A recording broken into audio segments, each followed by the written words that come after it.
alaaji milliard ak genn wàll. alaaji pourcentage bi bariwul de. alaaji bari na waaye matul. alaaji virement yi dañ ko dajal c'est-à-dire c'est des virements cumulés. maanaam ngay def virement dajale ko ba mu mat 1 milliard 500 millions de francs CFA. moom la ñu effectué en euros. def ko ci compte agent judiciaire de l'État. maanaam compte agent judiciaire de l'État mu ubbi comptam ñu jël loolu dem fay ko. waaw Lazaref. Lazaref moom de sa part la structure. moom mu jox Mbagnick Diop 700 millions de francs CFA. mais Lazaref moomee nattangoo Sentif. 300 la war a ne. 300 la war a nekk doomu nday Sentif ba nekk France. waaw daa gis ni Lazaref moom itam ay comptam façon xaalis bi ni mu ciy duggee tey na xelam. waaw ci la gisee virement yi ni nekk te état bu Sénégal la koy dugalal xaalis. non c'est que man alaaji sama problème nekkul ay prestation wu Mbagnick de man xam la mooy sama problème. ki ne ma Lazaref benn liggéey la mës a liggéeyal état wu Sénégal. am ci loolu. waaw am ci koppar boobu et le pire mooy. liggéey bi mu liggéeyal comme li nga joxe comme information Ahmed mooy c'est-à-dire que ñun dañu contracté avec un cabinet étranger.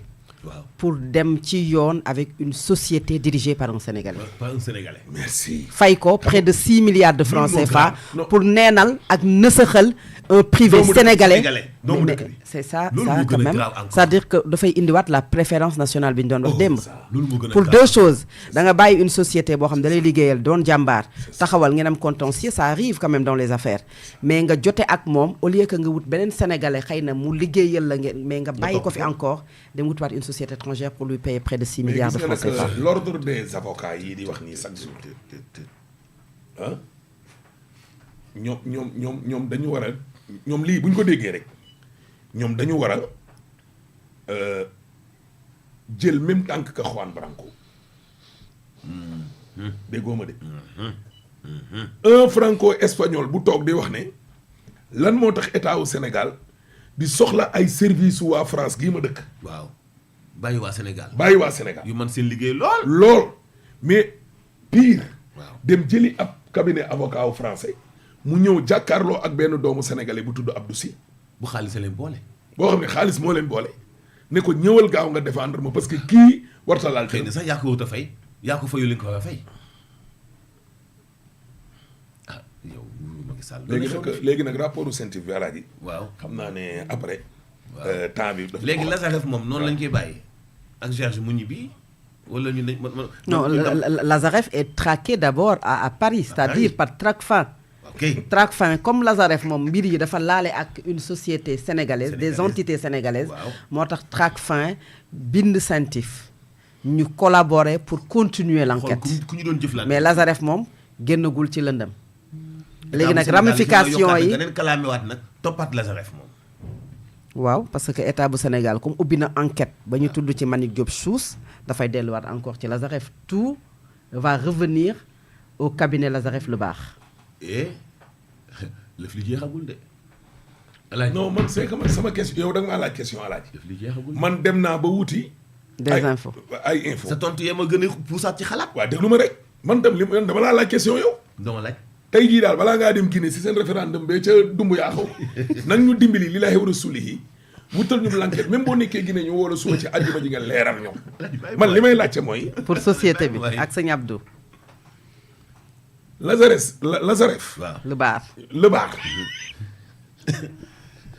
ñaata prestation la def ba war a encaisser entre avril 2018 ak avril 2024 6 ans 6 milliards 300 et quelques waaw ak 1 milliard 500 bii ñu ne suus ci la amee 700 millions yi 700 millions yi ba xam benn prestation boobu la parce que benn boobu la.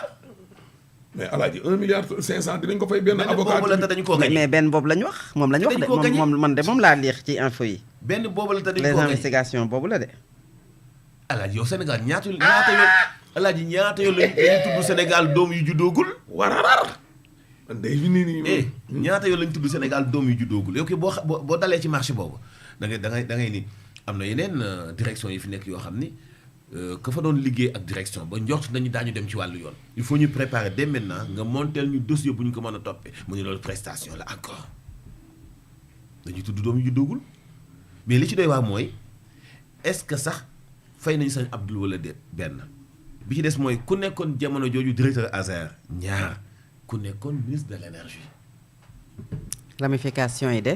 question yaa ngi de ku nekkoon ministre de l'énergie jamono. mbir yi dina gën a sori de. waaw. mbir yi dina gën a Ahmed mi ngi wax sànq le rapport de la CENTIF mbir yi ñetti fan yi taxar naa si na de. kan moo nekk ministre de l'énergie jamono jooju.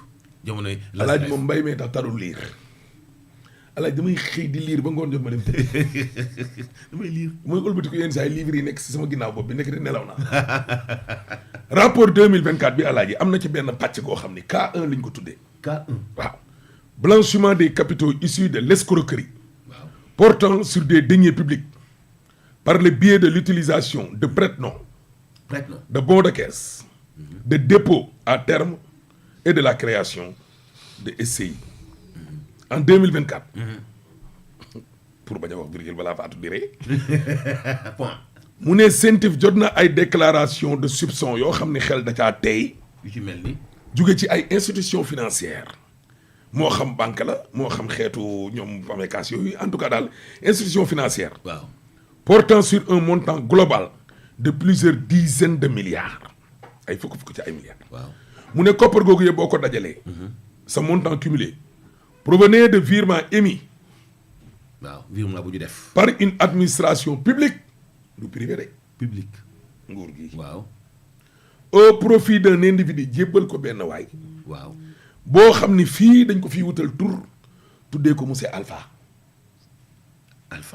enquête bi Alpha c'est un code la waaw code la identifié comme une personne politiquement exposée PPE dañ ko ci wàllum politique yi nit PPE non borom tur la daal waaw personne publique exposée personne politiquement exposée moo tax ñu koy woowee Alpha moo tax ñoom tamit comme que il est exposé ñu wutal ko code Alpha waaw code lañ fa c'est pour préserver la présomption d'innocence. merci beaucoup ñu tuddee ko Alpha waaye bi ñu analyser compte sëñ bi Alpha moomu tax na ba CENTIF seetlu ne bëri na ci ay opération financière diggante 2017 ak 2024 ci compte Alpha dugal ci compte Alpha génnee joxe dugal ci compte Alpha génnee joxe ay opération dont le montant cumulé ba ñu dajalee lépp waaw daanaka mat na fukki milliards waaw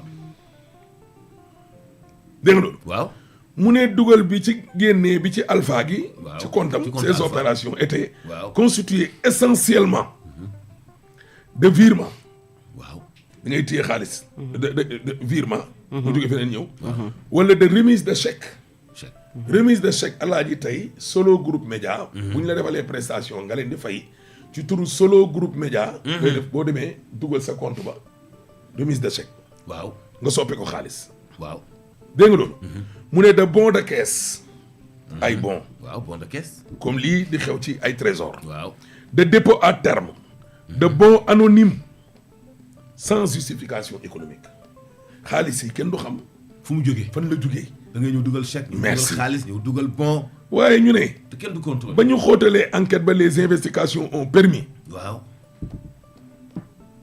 de retracer le transfert d'une grande partie des fonds ñoom bi ñu xóotalee Waaw. xaalis ba li ci gën a bëri waaw gis nañ ne ci ay compte bancaire lay jógee te compte bancaire yooya Waaw. waa ja ñu tudd ca kaw di sëñ bi Alpha waaw moo ko ubbi ci ay banque ba fii ci sous région bi boo déggee sous région ay Guinée ñaari Guinée yi Burkina Faso. voilà dégg nga loolu Niger dégg nga ak vers d'autres comptes bancaires de sociétés civiles immobilières mooy SCI boobu noonu ñu ne logé dans des livres de plusieurs institutions financières détenus respectivement par messieurs au pluriel waaw messieurs Delta et Gamma Delta Gamma it Alpha travaille ak Delta ak Gamma ak Gamma Delta ak Gamma mais yooyu il faut après ñu ñëw ci am. déglul tous frères de monsieur Alpha waaw Delta Delta frère Alpha la Gamma it frère am na ku ci tuddoon ay frères am de Alpha la. dans ces mu ne après vérification waaw monsieur Alpha s'avère être le bénéficiaire effectif ultime de ces structures tout à fait ndeke kër yooyu noonu nga doon gis noonu yëpp par ailleurs l'administration fiscale ignore l'existence de ces sociétés maanaam du fay impôt. du fay impôt. kuy fay impôt moom l'administration fiscale dana la xam. waaw kan moo ko ñëwee fayoo ko. mu ne il reste constant tout au long de l'enquête l'absence de lien économique documenté entre l'administration publique et les personnes physiques et morales bénéficiaires pouvant justifier des virements de montants aussi importants. Administration Sénégal mi nga xam ne am na koppar gu doon jógee sax ci ay fonds publics alaaj di dem ci ñii amul dara lu leen lii. amu ci benn info. À la suite de la transmission d'un rapport waaw circonstancié au procureur du pôle judiciaire financier, waaw mu ne les autorités judiciaires ont procédé à une saisine conservatoire de plus d'une dizaine de milliards de francs CFA des comptes des différents mises en cause. Alpha, Oméga, Beta, Beta, Gamma seeni compte gars yi coppati nañ fa lu tolloo fukki milliards. mais xam nga met jeex na wala jeexagul affaire kii révélation yi wala ngay noppalu tuuti da nga jaxasoo da nga loolu da nga jommi en tout cas doy na mais waar. Alpha attends Alpha xaalis bi yëpp ci fa mu commencé ci cosaan ba mooy ci xaalisu réew mi la jógee. fa la tàmbali. waaw biir bi yëpp coow li yëpp mu ubbi yeneen compte ci sous-région bi def ay virement jot ay chèque jot ay nangam mais première existence su 10 milliards ya ci suñu xaalis réew mi la jógee. fa la tàmbali mais li ci doy waar waaw mën nga yor privé ba pare di laale ak état. dëgg la nga fay marché di liggéey. waaw waaye dafa amul maanaam ñi doon enquête ñoo gisul ab buum. bu dox ci diggante cordon ombilical bu duggee ci lii dem ca lee. ci Alpha ñu xam ne Alpha. man nag dama ci am benn affaire avant d'abord le fond d'abord Ahmed sur la forme. parce que xam nga lii le débat s'est posé en France par rapport à l'anonymisation ci ñi nga xamante ne dañ leen di tudd ndax dañoo luubal alalu askan wi. Alpha, Gamma, Oméga ou autres. Je pense que aujourd'hui code la bu souvent suñu juristes yi di utiliser pour préserver la présomption d'innocence. mais gis nga képp koo xamante ne présomption na ñëpp xam nañ ko Sénégal xam nañu ne c'est pas parce que dañu la tudd que yow yaa def mais même bu ñu la tuddee ci mbir dañoo war a wax ne Mansour Diop la wala ñu ne Ahmed Aïdara la wala ñu ne Fatou Abdou Ndiaye la c'est-à-dire Alpha Oméga le débat s'est posé pourquoi anonymiser aujourd'hui tur yooyu nga xamante ne ñooñu tey yow xam nga ko man xam naa Alpha kenn xam na ko mais sénégalais bi nga xamante ne mënut a yegg ci yenn information yu xamul 10 milliards yooyu kan mooy Alpha rakkam yi ak magam yi kan lañu pour ñu mën ci duut baaraam il faut pas d'état d'âme c'est-à-dire que aujourd'hui c'est l'argent des deniers publics moom la ñu njort ne dañu ko luubal xaalis boo xam ne waroon na tey tabax ay abris provisoires waroon na tabax tey ay hôpitaux waroon na fexe tey ba dund nit ñi gën a mën a ñoñ koppar googu la ñu wax ne dañu ko luubal et depuis 3 jours maanaam li nga xam ne moom ngay dégg ci luubalu xaalis ça fait froid au dos am Ahmed des dizaines de milliards de francs CFA ci réew moo xam ne dañu ndóol ñun la benn nit ñaari nit ñett ni un groupe de personnes parce que yow li ngay wax ni yëpp Alpha waxoo ko mais xam nañu ko c'est-à-dire que ëppul fukki nit yoo xamante ne depuis le début aujourd'hui de la traque des biens mal acquis wala de la reddition des comptes ñoom rek la ñuy tudd ci mbiru xaalisu Sénégal boo xam ne dañu ko jël malheureusement caxatee ko et puis sénégalais yi toog tey di wax plan de redressement économique et social. Alaay